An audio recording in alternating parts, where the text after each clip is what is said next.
60,000 वर्षों तक किसने की थी हर साल कांवड़ यात्रा? श्रवण कुमार ने कांवड़ यात्रा के दौरान कर दी थी कौन सी ऐसी गलती कि जिसकी वजह से उसके माता पिता को दशरथ के बाण का होना पड़ा था शिकार?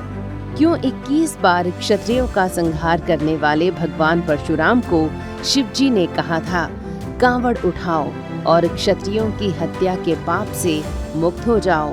कहां आज भी कांवड़ लेकर आते हैं चिरंजीवी परशुराम जी और करते हैं अपने महादेव का गंगा जल से अभिषेक? क्यों भगवान राम ने रावण का वध करने के बाद उठाया था रावण का कांवड़ और किया था भगवान शिव के लिंग का अभिषेक? दोस्तों, सावन का है महीना और जिधर देखिए उधर ही बोल बम का नारा लगाते हुए जय भोलेनाथ का जयकारा करते हुए शिव शंकर के भक्तों का हुजूम अपने कांधे पर कांवड़ लेकर गंगा माई का दिव्य जल लेकर अपने आराध्य बाबा बैद्यनाथ भोलेनाथ के शिवलिंग पर जल डालने के लिए चल पड़े हैं। लोगों के मन में शिव है, कांधे पर कांवड़ और मुंह पर एक ही नारा बोल बम का नारा है, बाबा शिव हमारा है। लेकिन जैसा कि हमारे सभी त्योहारों, चाहे दिवाली हो या फिर दशहरा या फिर होली, इन सब के शुरू होने के पीछे कोई न कोई कहानी है। दशहरा हम इसलिए मनाते हैं क्योंकि इस दिन प्रभु श्री राम ने रावण का वध कर सत्य की असत्य पर विजय का ध्वज फहराया था। दिवाली की कहानी भी श्री राम से जुड़ी हुई है। जब प्रभु राम अयोध्या लौटे तो उनके स्वागत में अयोध्या वासियों ने दिए जलाए थे और इसी के बाद से दिवाली शुरू हो गई, जो आज तक चली आ रही है। लेकिन सावन के मौके पर कांवड़ में जल भर के भगवान शिव के ऊपर गंगा जल का अभिषेक करने की परंपरा के शुरू होने की वास्तविक कहानी क्या है, इसको लेकर कई बातें होती हैं। इसकी वजह यही है कि किसी भी प्रमाणिक पुराण, रामायण और महाभारत जैसे ग्रंथों में इसकी कोई कथा नहीं है और न ही शिव पुराण और लिंग पुराण में ही कांवड़ को लेकर कोई कथा है। लेकिन क्या किसी कथा के किसी शास्त्र में न होने से ही वो परंपरा झूठी हो जाती है? बिल्कुल नहीं, क्योंकि एक तो हमारे कई शास्त्रों को मुस्लिम हमलावरों ने जला डाला और कई ग्रंथों को ईसाई मशीनरियों ने हेर फेर कर बदल डाला। दूसरी बात कि इन सब के बावजूद हमारी लोक परंपरा में हजारों लाखों कथाएं ऐसी हैं कि एक मुंह से दूसरे मुंह तक हजारों सालों तक चली आ रही हैं, जो आज भी कायम है और सच्ची है। तो कांवड़ यात्रा की कथा को भी हमें लोक परंपराओं से ही लेना पड़ेगा। आप तो जानते ही हैं कि हर एक स्थान पर अलग अलग लोक कथाएं होती हैं।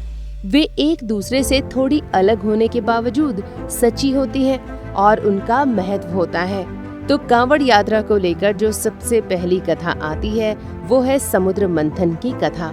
इस कथा के अनुसार जब समुद्र मंथन से हलाहल विष निकला और उसके विष से सारा संसार जलने लगा, तो इस विष का पान किया हमारे विषहर विशंभर भगवान शिव ने। भगवान शिव ने विश्व कल्याण के लिए हलाहल विष को उठाकर पी लिया। लेकिन इस विष को पीने के बाद संसार के लोगों को तो विष की जलन से राहत मिली, मगर ये जहर इतना खतरनाक था कि वो भगवान शिव के कंठ को जाकर उसे जलाने लगा। भगवान शिव कहीं इस विष को पूरा ही न पी लें, इसलिए हमारी माता पार्वती ने उनका गला पकड़ लिया और विष को कंठ से पेट तक जाने नहीं दिया। लेकिन इस जहर ने भगवान शिव के कंठ में आग उगलना शुरू कर दिया और भगवान शिव का कंठ नीला पड़ने लगा। भगवान शिव के नीले कंठ की वजह से उनका नाम भी नीलकंठ पड़ गया। तब माता पार्वती ने एक और कार्य किया। उन्होंने अपना छोटा रूप कर लिया और वे महादेव के कंठ के अंदर चली गईं और विष को खत्म करने लगीं। इससे भगवान शिव को थोड़ी राहत तो मिली, लेकिन अभी भी इस जहर की जलन कम नहीं हुई। तब समुद्र मंथन से निकले चंद्रमा भगवान शिव के माथे पर विराजित हुए। दोस्तों, चंद्रमा शीतल होता है, इसलिए भगवान शिव के सिर पर विराजित होने के बाद भगवान शिव को इस जहर की जलन से थोड़ी और राहत मिली। लेकिन अभी भी मामला पूरी तरह से खत्म नहीं हुआ था। तब देवताओं ने भगवान शिव के सिर पर गंगा जल डालना शुरू किया। आप ये तो जानते ही हैं कि माँ गंगा के पानी में दुनिया की सारी बीमारियों को दूर करने की शक्ति है और माँ गंगा का पानी हमेशा शीतल और शुद्ध होता है। और कभी सड़ता भी नहीं है। तो माँ गंगा के जल को भगवान शिव के सिर के ऊपर देवताओं ने डालना शुरू किया और धीरे धीरे जहर की जलन बहुत हद तक कम हो गई। दोस्तों, कहा जाता है कि भगवान शिव ने इसके बाद सभी देवताओं और मनुष्यों से कहा कि जो भी सावन के महीने में उनके ऊपर गंगा जल का अभिषेक करेगा, भगवान शिव उसकी सारी मनोकामनाएं पूरी करेंगे। कहते हैं कि इस परंपरा को रावण ने भी निभाया और वो हर एक वर्ष अपने कंधे पर बांस का एक कांवड़ लेकर गंगा जल भरता था और अपनी लंका में स्थित शिवलिंग का अभिषेक करता था।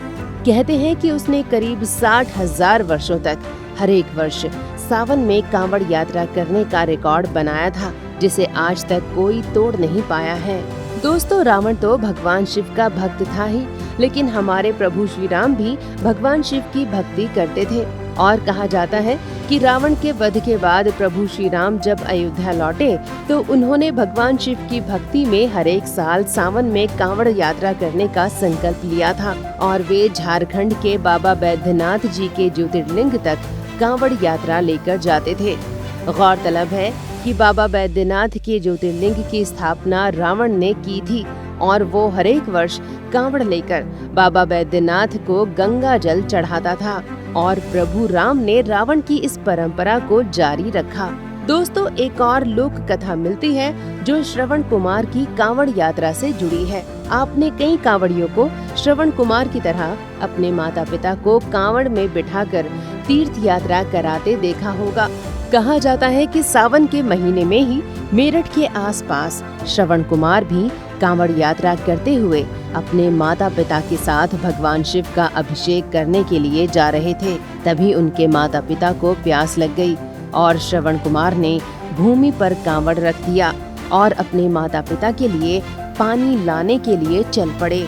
दोस्तों, हर कांवड़िया आज जानता है कि कांवड़ को कभी भी जमीन पर तब तक नहीं रखते हैं जब तक कि कांवड़ में रखे गंगा जल से भगवान शिव का अभिषेक न कर दिया जाए। लेकिन श्रवण कुमार से ये भूल हो गई और जैसे ही वो पानी लेने के लिए जंगल के एक तालाब में पहुँचे तो वहाँ दशरथ जी ने उन्हें एक जानवर समझकर बाण से मार डाला। इसके बाद श्रवण कुमार के माता पिता ने भी अपनी जान दे दी।